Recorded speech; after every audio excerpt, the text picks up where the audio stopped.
Good morning, Class 8, and welcome to your social science class, more particularly the history class.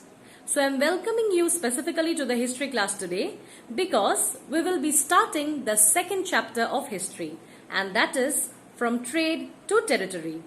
So, in this chapter, we will study about the beginning of the British period in India, and we will also try to understand the various ways through which the British started establishing not only trade relations but also they started ruling the country. So all these things will be discussed in the next few classes because we will be continuing with the history chapter these days. So students, today I'll be giving you a brief introduction about the chapter. I also appeal to you to watch the entire video so that you are left with no doubt. Alright, so let's begin. From trade to territory, the company establishes power. So in this chapter, we are basically going to study the history of India during the British rule. Then as we move on with the chapter, we will try to analyze the circumstances or the situations that made India weak, politically as well as economically. And at last, as we move on to the end of this chapter, we will definitely find an answer as to why the British took over India and started ruling in the country. So, after introducing these learning objectives, let me give you a very brief introduction about when the British exactly came to India. So, if you remember, then in the last history classes, we dealt with the first chapter, how, when, and where. So, in that chapter, we understood that India or the Indian history is divided into three distinct periods, isn't it? Ancient, medieval, and the British or colonial era. All right. So, when we talk about the medieval era, it was during that time when the Muslims came to India and started ruling here. And with the power and with the capability of Babur, the Mughal Empire was set up in India with Delhi as its base. I think you have studied a lot about the Mughal era in class 7. That is why I will not give you much ideas or much inputs about the Mughal period. So it was Aurangzeb who was the last powerful Mughal ruler who controlled over a very large part of India.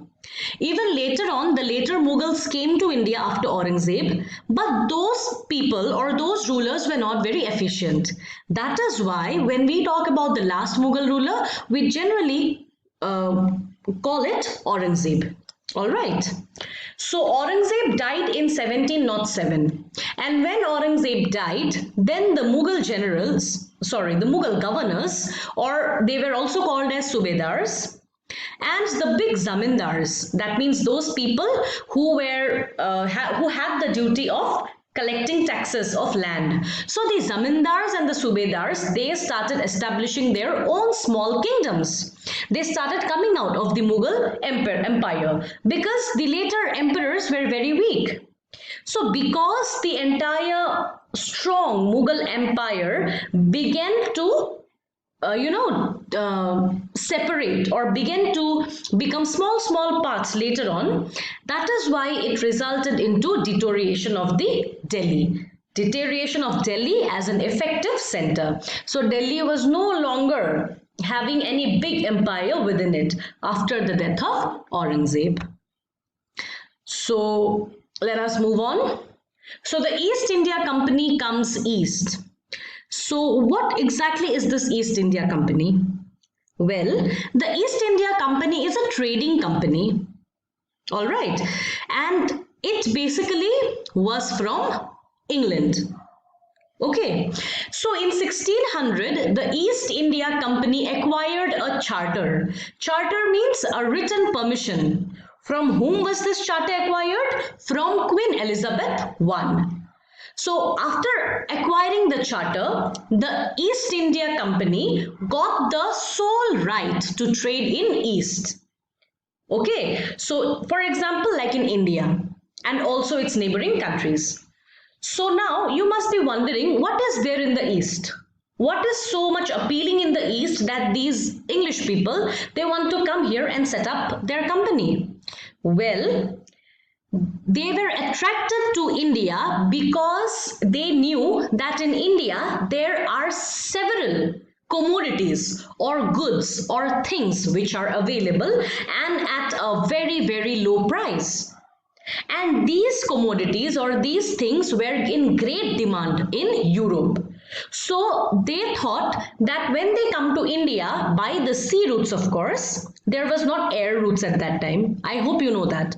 So there were sea routes. So the British thought that when they come to India via the sea routes, then they will come here, they will establish their company here, and then they will purchase spices, cotton, silk, etc.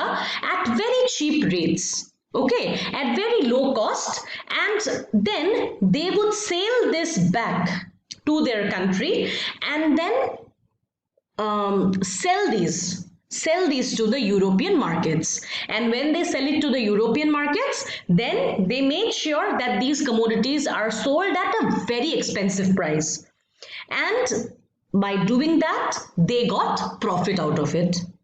All right, so the East India Company was sure that there will not be any competition from any other trading companies of England, because the Queen gave the permission of trading in India and in the East only to the East India Company. So for some point of time they were very happy and relaxed because they thought that there is nobody who could compete from our own country. But do you think that these Britishers enjoyed a lot without any competition? No, because the other English companies did not come. But there were many European trading companies who also wanted to come to India for the same purpose, and that was trade purpose. Okay, so by the time the British came to India, they had to take a very long route because sea routes were not well discovered at that time. So by the time the British sailed down the west coast of Africa, they reached the Cape of Good Hope, and by the time they crossed the Indian Ocean to come to India, they saw that the Portuguese are those people who have come from Portugal. So the British saw that by the time they came to India, the Portuguese already established trade relations with India, and they made Goa as their base. So the Portuguese came to India very easily in 1498 because of Vasco da Gama, who was a Portuguese traveler and who discovered the Indian sea route for the first time. So the Portuguese were technically the first people to come to India and to start trade relations with India. So later, in the 17th century, the Dutch also arrived in India. And later on, they were followed by the French, who came in 1664. That is why we cannot say that the East India Company was totally free from competition, because although there were no English competitors anymore, but there was competition from various countries of the European continent, isn't it? So East India Company, although they dreamt of establishing trade relations in India totally alone, but actually they had many competitors. So there was a huge competition as to who will purchase the goods of India at a cheaper rate and who will go back to their country to sell them at great prices. All right. So what was the result of having so many trading companies in India? Well, the first result was that there was a high demand in Europe for all the materials that were got in India at a much cheaper rate, like pepper, cloves, cinnamon, cardamom. Then I also mentioned about ginger and about silk, etc. So first thing was that all the companies were interested to buy the same goods, because of which there was a great demand.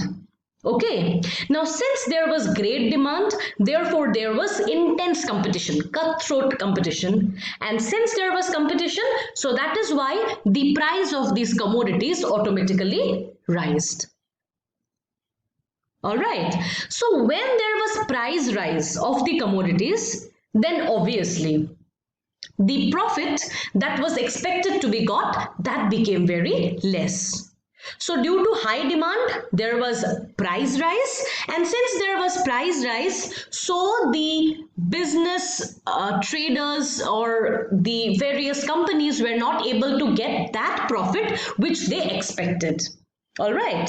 So soon there was a great competition between all the European trading companies. The English were there, the French were there, the Dutch were there, the Portuguese were already there. So all of them started competing with each other, and the fight was so intense that they wanted to eliminate each other from the place called India, from the country called India.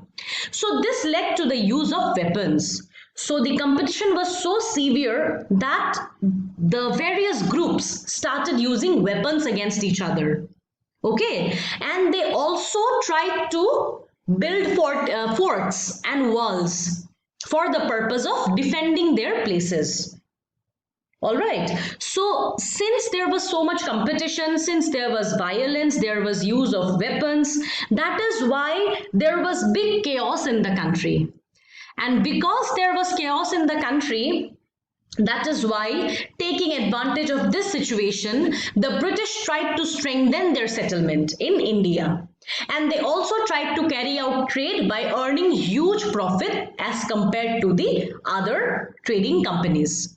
So now, since the British were trying all unfair means to carry out profit in the country, so the local Indian traders were going through a great loss. And because the local Indian traders were at a loss, therefore it led to conflict. This time the conflict was not only between the British and the other trading companies, but the conflict was also between the British and the Indian traders. Okay, so the company found it very difficult to separate trade from politics. Why? Because they had to ensure that they settled well in the country. For settling well, they had to ensure that the local Indian traders did not disturb them. Then again, they had to make sure that the conflict among the Indian traders and the British, they become less. So in doing all these things, the company found it very difficult to separate trade and politics. So slowly, they came to India for trade purpose, but ultimately they mixed trade with politics as well.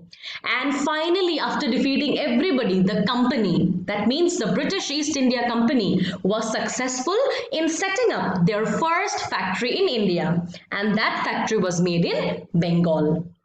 So we will be studying in details about the beginning of trade in Bengal by the British East India Company, but not today, in the next class, I mean. All right, so this was all for today. Thank you, students. I hope you all understood everything. Please go through your textbook after seeing this video. Go through page number 9, 10 and the first paragraph of page 11. So if you have any doubt, you can definitely contact me, and we will study further. We will move on further slowly with the chapter in the coming days. Thank you.